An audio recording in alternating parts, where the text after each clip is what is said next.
అందరికి ఈ రోజు మా ఇంట్లో లంచ్ కి కర్రీ ఏంటో తెలుసా? వచ్చేయండి చూసేద్దరు. వేడి వేడి వైట్ రైస్, అలాగే తుకు ఉడికి పాపం అలిసిపోయింది చేపల కర్రీ.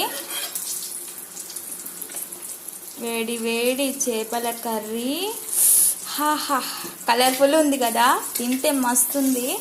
టేస్ట్ మాత్రం సూపర్ వచ్చింది. ఇక్కడ పక్కన ఫ్రై అవుతున్న ఫ్రై అయిన ఫిష్ ఫ్రై. ఈరోజు మా ఇంట్లో లంచ్కి ఏం కర్రీ చేశారు కామెంట్ అయితే చేసేయండి. అలాగే నా ఛానల్ని సబ్స్క్రైబ్ చేసుకునే వాళ్ళు కూడా ప్లీజ్ నా ఛానల్ని అయితే సబ్స్క్రైబ్ అయితే చేసుకోండి. హదియాకి ఇష్టం అని వాళ్ళ నాన్న ఈరోజు అయితే ఫిష్ అయితే తీసుకొచ్చారు. చాలా సంతోషంగా అయితే ఉంది. ఎప్పుడిప్పుడు వండుతావమ్మా తినాలి అని చెప్పి నా పక్కనే అయితే నిల్చొని ఉంది. చూపిస్తానండి. చూసారా ప్లేట్ పట్టుకుని ఎలా నిల్చొని ఉందో, ఎప్పుడెప్పుడు వేస్తావమ్మా తినాలని చెప్పి.